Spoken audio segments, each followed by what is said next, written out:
Alright, hello everyone, welcome back to my channel. We are in my kitchen today because I realized in the review video I did, I was backlit by my curtains.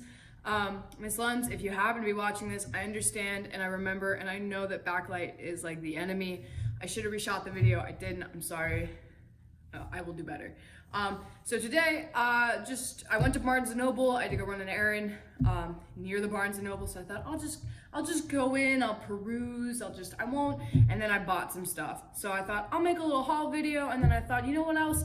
I'll make the first part of this a haul video, and the second half, other books that I hope to read this summer. So other books that I've just collected throughout the year that I will hopefully have time, or make the time to read this summer. So the first thing that I'm gonna do is something that's not actually a book, but I bought it at Barnes and Noble anyway. Reputation, Taylor's version. Yeah, I should take it out of the plastic. Anywho, 1989, Reputation, and Lover are really important albums to me. So I own 1989, like I bought it when it came out in 2014. I bought Lover a couple of months ago when I was dealing with some stuff. And then I just found Reputation and said, screw it, let's get it. I can't wait to buy the re-records, but now I have all three physically. I like it. I still like physical stuff. I mean, hey, cassettes are selling again, so, you know, whatever. So there's that. On to the books. I'm super stoked. I bought some really nice stuff. So, another Kevin Kwan book called Sex and Vanity. So I was just perusing the fiction section, saw the Crazy Rich Asians, was like, hey, found this, was like, ooh, I'm like, if I like your writing, I'll buy basically anything from you. It's like, that's just how I am. Usually I do just go by, like, I'll walk around and be like, what catches my eye? But I was like, ooh, name I know, name I like. Lucy Churchill hates George Zhao.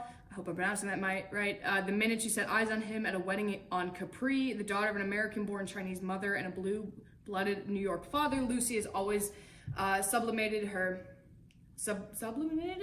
Asian side, and she adamantly denies having feelings for George, but several years later, when George unexpectedly appears in her life, Lucy finds herself drawn to him again. Soon, Lucy is spinning a web of deceit that involves her family, her fiancé, the co-op board of her Fifth Avenue apartment building, and ultimately herself as she tries to deny George entry into her world and her heart. That sounds messy and exciting and exactly what Crazy Rich Asians was about. So, Sex and Vanity. Thank you, I'm excited. Who's next?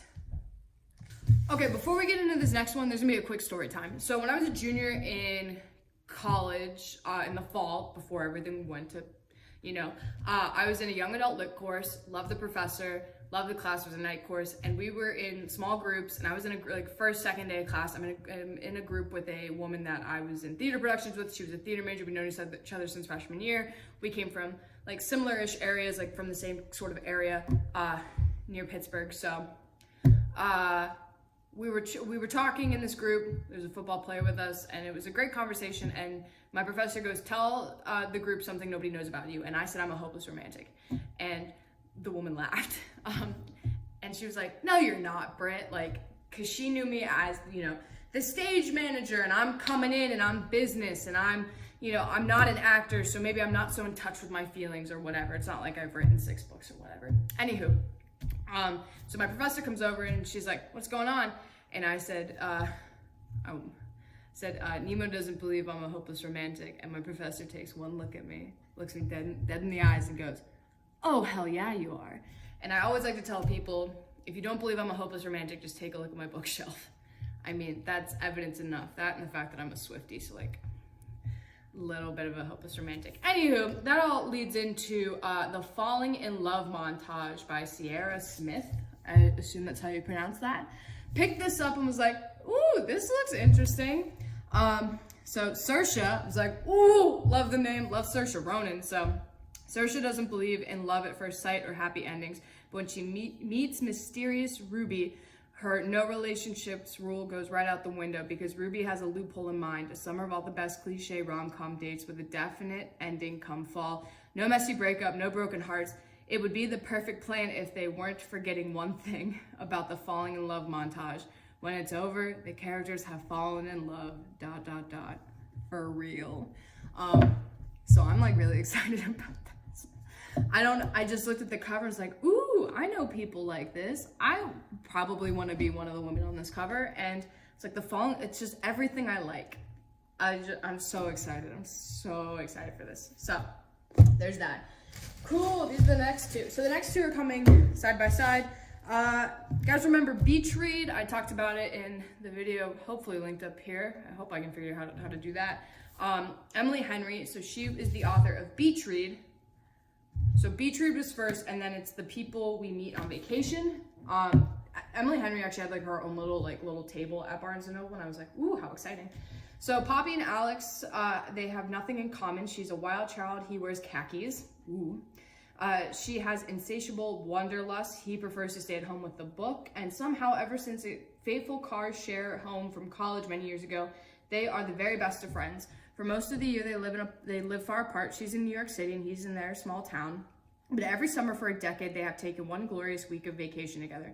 Until 2 years ago, when they ruined everything, they haven't spoken since. Poppy has everything she should want, but she's stuck in a rut. When someone asks when she was last truly happy, she knows without a doubt it was that ill-fated final trip with Alex. So she decides to convince her best friend to take one more vacation together, lay everything out on the table, make it all right. Miraculously, he agrees. Now she has a week to fix everything, if only she can get around the one big truth that has always stood quietly in the middle of their seemingly perfect relationship. What could possibly go wrong? So The People We Meet on Vacation. I follow Emily Henry on Instagram, so I knew when this book was coming out. Don't know why I didn't pick it up. I don't know what happened, but was super, super stoked to see this. So picked this up, and then her latest one is Book Lovers. And this was advertised literally on the table. There was a little sign above it that said that this is the Schitt's Creek for book lovers, basically. I'll put put it here. I don't know why I keep doing this. It ruins, makes editor Brett's job hard. But, so I was like, ooh, book lovers. So, Nora Stevens' life is books. She reads them all, and she's not quite that type of heroine. Not the plucky one, not the laid-back dream girl, and especially not the sweetheart. In fact, the only people Nora is a heroine for are her clients, for whom she lands enormous deals as a cutthroat literary agent, and her beloved little sister, Libby. Which is why she agrees to go to Sunshine Falls, North Carolina for the month of August. Ooh, very Taylor Swift.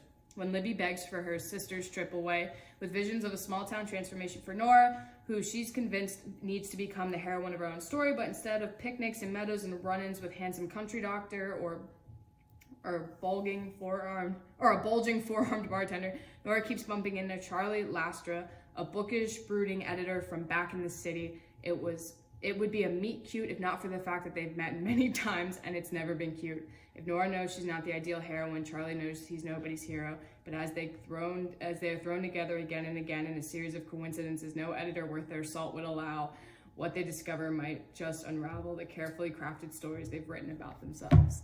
So it's so exciting. I don't know. I had jokingly said to somebody who's like, I read trash, but this is not trash. This is just, I like to feel good. My mom likes to watch a lot of Hallmark Christmas movies and Lifetime movies, so this is like my equivalent to that. Everyone needs to. Taylor Swift just said it in her commencement speech. Let people be enthusiastic about things. Now the last book I bought, May the Best Man Win. Look at that cover. Z.R. Eller? I'm so sorry I'm mispronouncing your name. I can't wait for some punk kid online to mispronounce my name one day. Together they'll find out what a crown is truly worth. Jeremy Harkis, cheer captain and student body president, won't let coming out as a transgender boy ruin his senior year. Instead of bowing to the bigots and outdated school administration, Jeremy decides to make some noise, and how better than by channeling his all-star ex-boyfriend Lucas for title of homecoming king. Lucas Rivers, football star and head of the homecoming committee, is just trying to find order in his life after his older brother's funeral and the loss of his long-term girlfriend, who turned out to be a boy. But when Jeremy threatens to break his heart and steal his crown, Lucas kickstarts a plot to sabotage Jeremy's campaign. When both boys take their rivalry too far, they jeopardize the entire dance. To save homecoming, they'll have to face the hurt they're both hiding and the lingering butterflies they can't deny.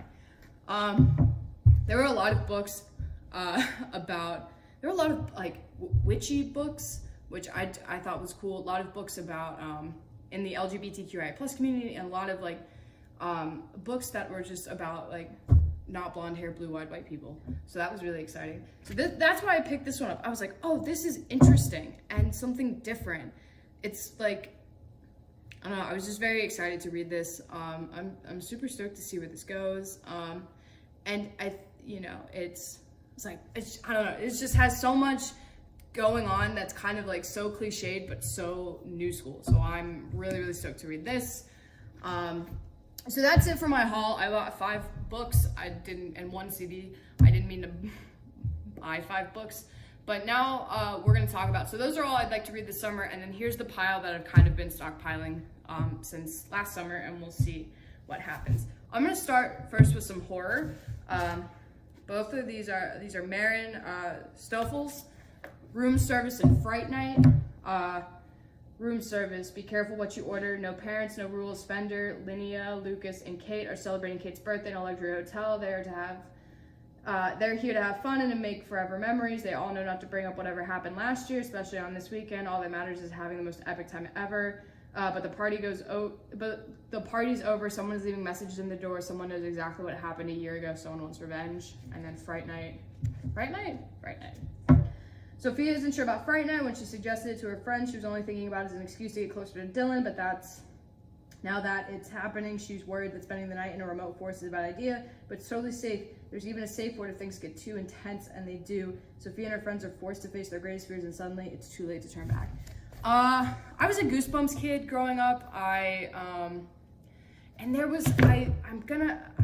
read this book. The first like really horror book I read was I Know You Did What You, besides Goosebumps, was like I Know What You Did Last Summer. I read it in 7th grade. In 8th grade, we read this like fun horror anthology that I cannot remember the name of to save my life, but it was so cool. I've kind of always had this fascination with horror because I've always been scared of it. My sister's like the brave one, and I'm like very timid. That's I think why I listen to a lot of podcasts and like follow a lot of like horror YouTube channels like Dead Meat and Fright Pub, because it makes it a little less scary to know how the sausage gets made. I watched Sci-Fi's Face Off forever because I'm like, oh, it's just latex and makeup and it looks super cool, but now I know how the monster's made, so I'm not really scared of the monsters. It's the man in the mask. Hence why Scooby-Doo teaches us all life lessons. So that's why I picked these up. They're like thin. I was like, oh, they're fun little like, ooh, spooky reads, and they're, I'm not super big in like supernatural horror, so I'm like, oh, these are probably just like bad people, so that's exciting for me. And in that same vein, I picked this up in, I picked this up in, I think, Edinburgh. Acquired at Waterstone Brooks. Yeah, Edinburgh, Scotland, Friday, September 17th, 2021. So this is the Axeman's Jazz. If anyone, Ray Selston, let me say that's how you pronounce that. The Axeman's Jazz, the funny thing is there's an actual piece of music called the Axeman's Jazz because in New Orleans in 1919, there were the Axeman murders, which is where a guy, I think he killed like 6 people with an axe. Some people did live, but he killed 6 for sure. And he wrote a letter to the paper and was like, hey, if you're playing jazz in your house, or if you're jazzing it, I think is how they used it that night, I won't kill you.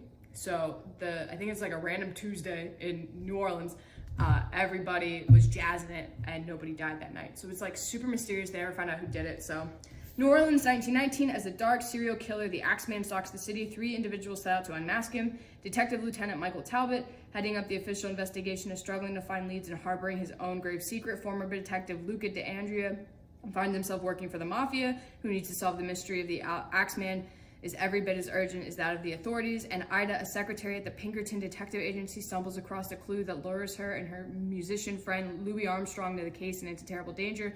As Michael, Luca, and Ida each draw closer to discovering the killer's identity, the Axeman himself will be issuing a challenge to the people of New Orleans: play jazz or risk becoming the next victim.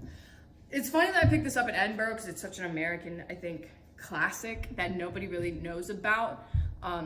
Like the Axeman of New Orleans isn't like one of those urban, like it was a real thing, but it's not like, this is basically kind of like our Jack the Ripper in a lot of ways. It's a major unsolved case.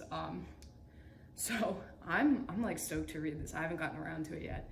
So I hope to get to it this summer. Super excited. Thank you to BuzzFeed Unsolved, by the way, for like bringing the Axeman of New Orleans to my attention. Shane and Ryan, y'all are doing the Lord's work. What's next? Mindfulness and Surfing: Reflections for the Saltwater Souls by Sam Bleakley. My sister got me this for Christmas. I just want to read it and probably try to find some peace. I have, a writer and international longboard surfing champion, has surfed the shores of more than 60 countries and written several surfing books. Sam is a specialist on emerging surf culture with particular interest in the new wave of Asian surfers who advocate the ancient practices of mindfulness in Buddhism and Taoism. So I'm excited to read this. I always said there are two places I've found peace in the world. One of them is in a theater, like alone in a theater before like my actors come in. And the first place I've ever known peace is in the water on a board. So excited to read this and see what it's all about. Harley Quinn, Mad Love by Paul Dini and Pat Cardigan. Not Cardigan. Pat Cadigan. My brain changed to Cardigan. Bought this in Bath, I think. Yeah, I bought this in Bath. Again, I was really in a lot of bookstores in London. So Harley Quinn, I started reading on the plane. You can see like my old boarding pass is my bookmark. Yeah, it's Harley Quinn. Paul Dini is one of the co-creators of Harley Quinn. This is just when 7-year-old Harleen Quinzel witnesses her father being beaten up by thugs, then arrested by police, pursued by the men who brutalized her father. She beheld unimaginable horrors. Years later, Harleen escapes her childhood of poverty with a career in psychiatry. She discovers deep in Arkham Hospital something dangerous and all alluring the Joker. Why would you settle for love when you could have mad love? From the moment that Harleen finds a rose on her desk to the moment she dons her Harlequin hat, this is the definite story that chronicles the birth of one of the most controversial and popular comic book supervillains ever created, Harley Quinn. Harley Quinn, I mean, wrote my senior paper about her. Love it. This is like probably the third or fourth comic rendition of her story. There was Steven Sajek's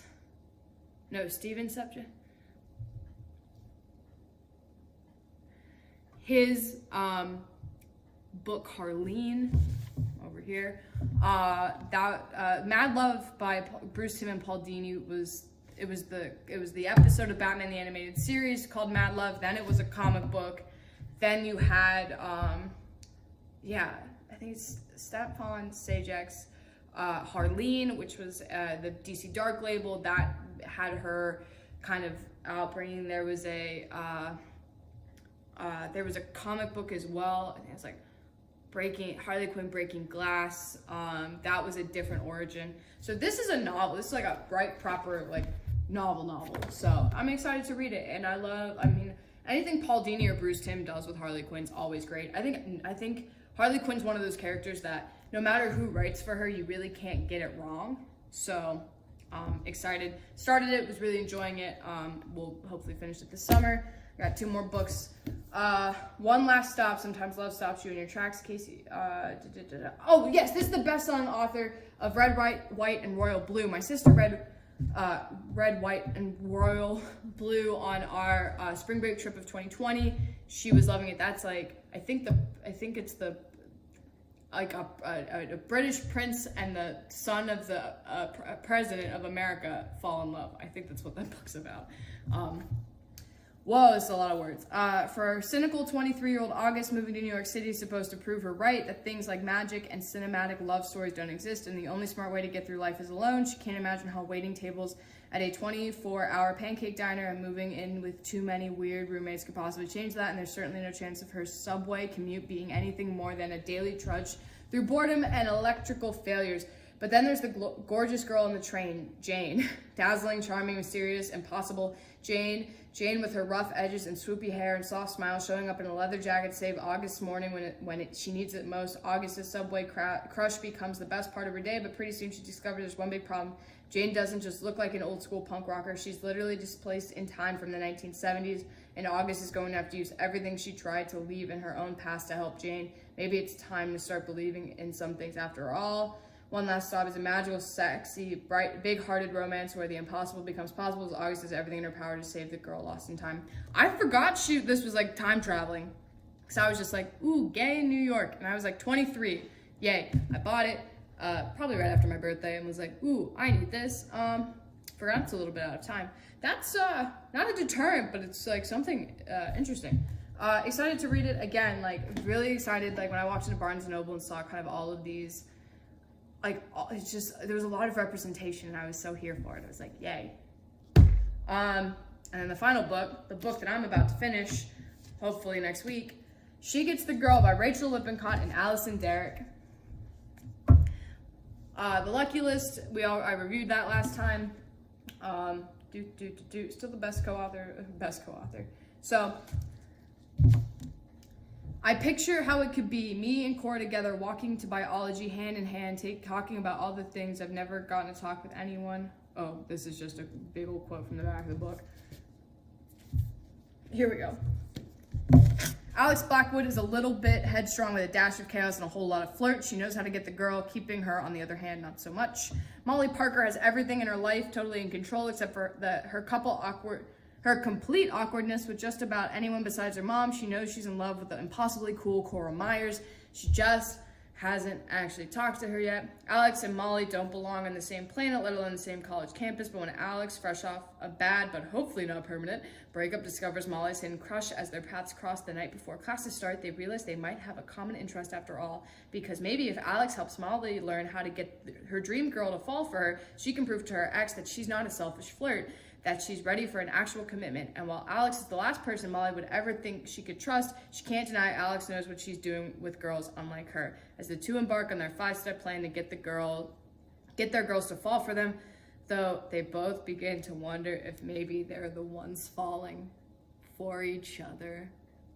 Was super excited to read this.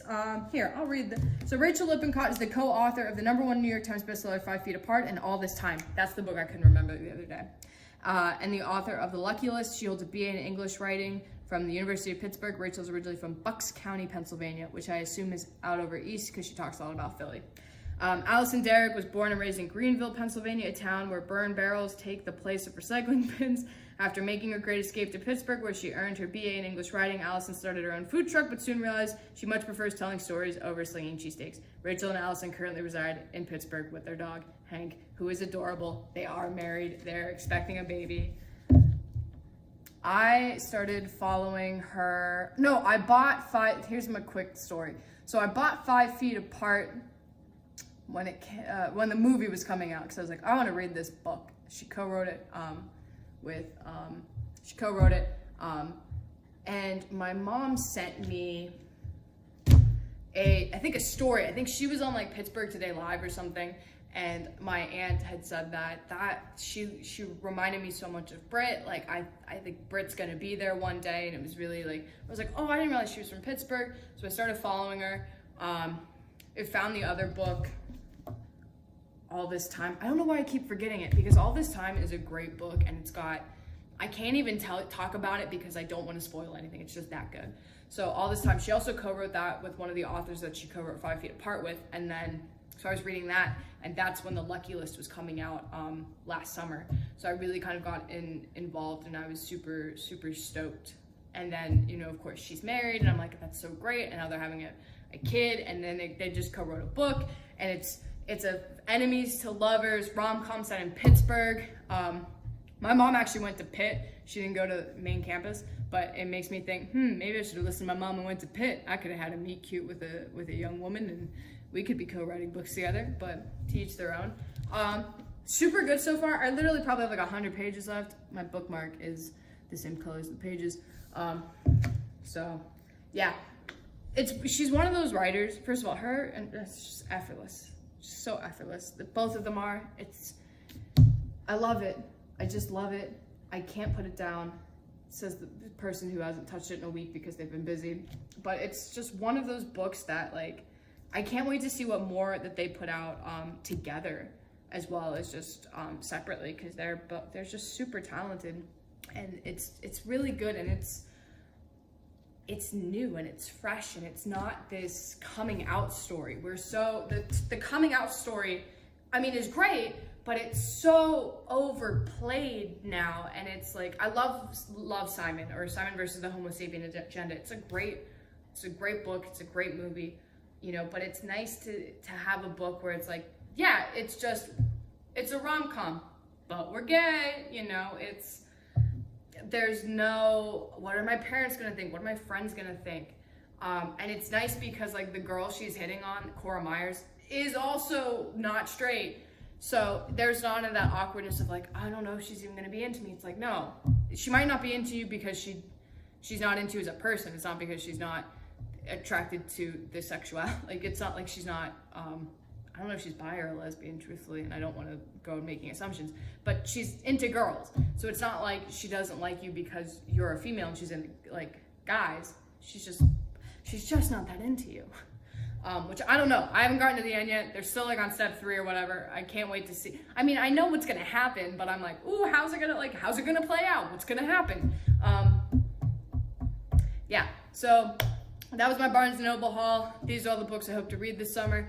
You'll probably get, hopefully, a much better type of review than the one I gave for my books from last summer. But hopefully I'll do like another speed review, or maybe I'll review them as I go. Who knows yet? But regardless, thank you for tuning back into my channel. Thank you for the support.